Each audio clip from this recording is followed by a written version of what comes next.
I'm reshooting the cherry video because the last one was having technical problems at the time. Anyway, I'm redoing it. Now what I'm going to do is paint a cluster, a group of cherries. Now cherries are wonderful things. Well, I love painting them anyway, because they come in all sorts of different colours.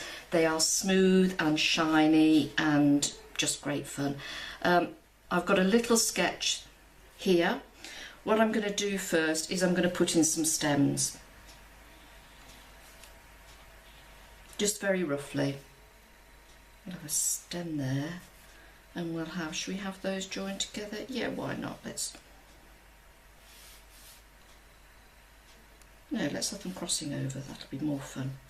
Okay, so I've just put, let's have that one as well, there we go. Right, they've all got stems, they're all crossing over. And I've just done those to start off. I've got very faint pencil marks. I'm just going to take a few marks out, and I have decided where the light is coming. Can you see that?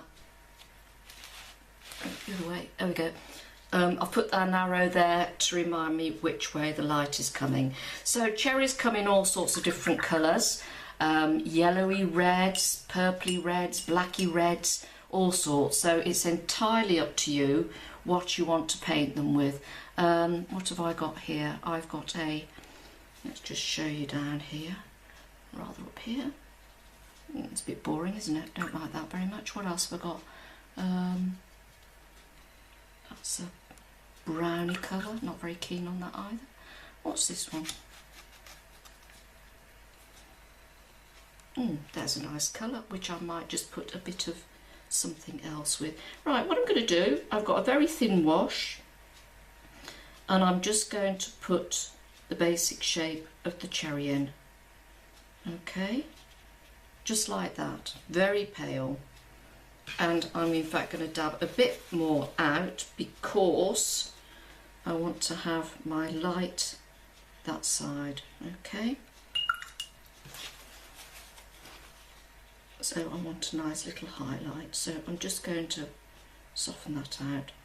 Okay, so nice and wet because I don't want not many harsh lines. So I'm going back to that, and I'm going to put, I've readjusted that shape there, some water. Notice how I'm leaving a line between the two cherries because I don't want the colours at this stage to run. See, I can lift the colour off with that brush. Wet it, rinse it, dry off a bit if you need. That is now a fairly dry brush, and it will automatically lift that out. This is going to be a very loose little painting, a very loose little sketch, nothing too formal. Look how that colour has gone to the bottom. Isn't that beautiful? It's already creating its own shape. In fact, seeing that one's a bit darker, or just add a bit more to that one. While it's wet, see how it runs. Let it do its own thing. Right, going over to this one. This one looks a bit wonky, so I'm just going to, of course they're not all perfectly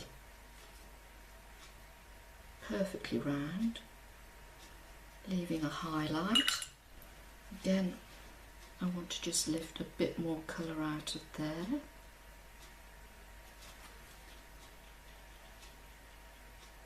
Because we're going to add colour as we go.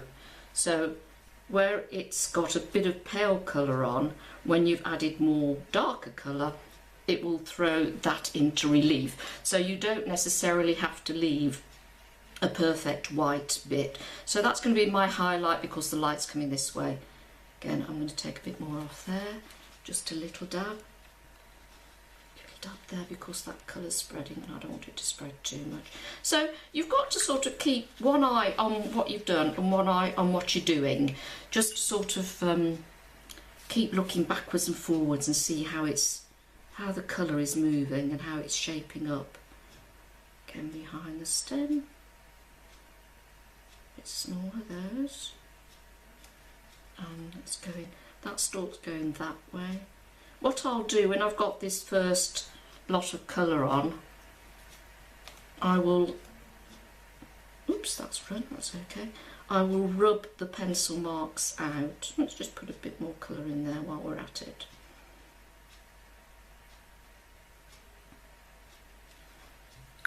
It's off a bit. Soften that edge.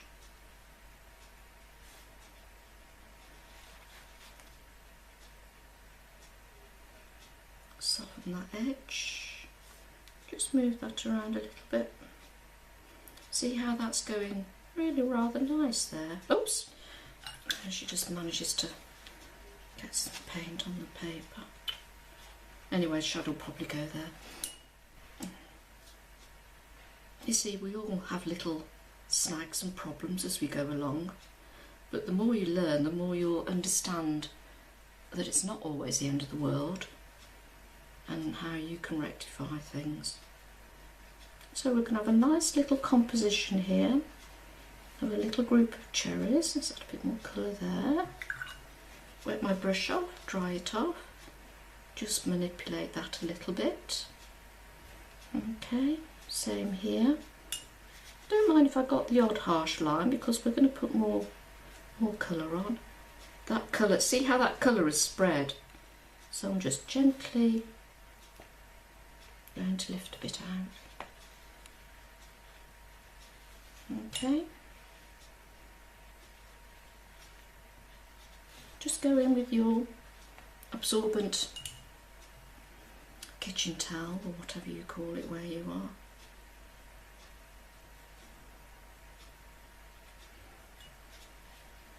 And again, just softening out those bits.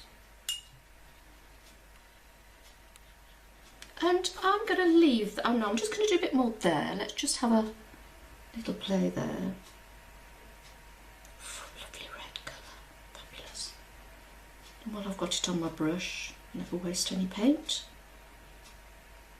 Just put a bit under there. These wobbly edges we can tidy up as we go.